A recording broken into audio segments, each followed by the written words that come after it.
যেমন কথা তেমন কাজ, সভার মাধ্যমে ভোটারদের নিয়ে কর্মপন্থা নির্ধারণ করে নজির গড়লেন ওয়ার্ড সদস্য দ্বিজেন্দ্র। নির্বাচনের প্রতিশ্রুতি ছিল এলাকা উন্নয়নে যা করব সভা করে করব। নির্বাচন পরবর্তীতে তা বাস্তবে করেও দেখালেন এক ওয়ার্ড সদস্য। বলা হচ্ছে কাঠিগড়ার কাতিরাইল জিপির ৩ নম্বর ওয়ার্ড সদস্য দ্বিজেন্দ্র দাসের কথা। নির্বাচনের প্রচারে গিয়ে তার ভোটারদের কথা দিয়েছিলেন যে ওয়ার্ড সদস্য নির্বাচিত হলে সভার মাধ্যমে ওয়ার্ডের কর্মপন্থা নির্ধারণ করব।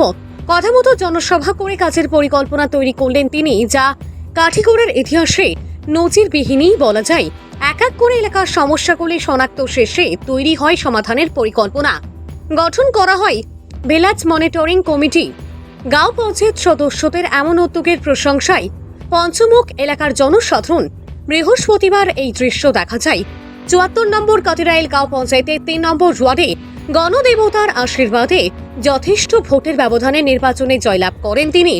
সরকারের নির্দেশ মেনে দায়িত্বভার গ্রহণ করেই বৃহস্পতিবার স্থানীয় পাঠশালায় এক সাধারণ সভার আয়োজন করেন পঞ্চায়েত সদস্য দ্বিজেন্দ্র দাস। শ্রীযুক্ত অরুণ ভট্টাচার্যের পৌরোহিত্যে অনুষ্ঠিত সভায় প্রথমে উত্তরীয় অতিথিদের বরণ করা হয়। শেষে সভার উদ্দেশ্য ব্যাখ্যা করেন এলাকার প্রবীণ নাগরিক প্রমোতোষ রঞ্জন দেব। সভায় বক্তব্য রাখেন কাতিরাইল গ্রাম পঞ্চায়েতের সভাপতি লিটন দাস, এলাকার বিশিষ্ট ব্যক্তিত্ব তপন কুমার চক্রবর্তী, সাংবাদিক সুপ্রিয় ধর, বিজেপির বুথ কমিটির সভাপতি শ্যামাকান্ত দাস, সুনীল দাস, শিবানী আচার্য, দিলীপ নাথ, সঞ্জিত মালাকার, দীপঙ্কর নাথ প্রমুখ।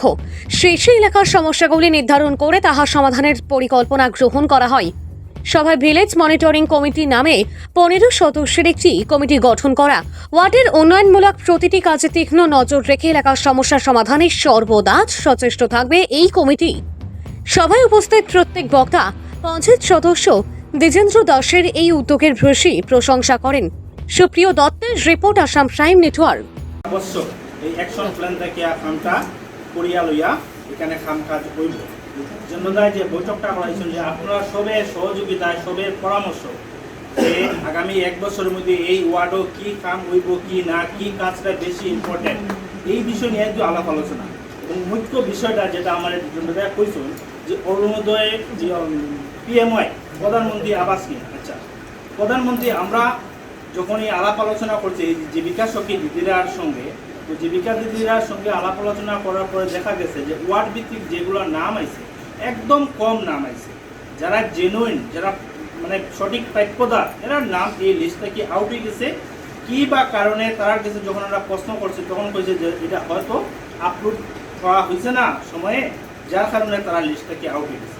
আমরা প্রধান প্রাধান্য থাকবো যে এলাকাগুলোর মধ্যে যে নামগুলা বঞ্চিত হয়ে গেছে, জেনুইন মানুষের যে নামগুলা বঞ্চিত হয়ে গেছে, তারা কিভাবে লিস্টে আনা যায়।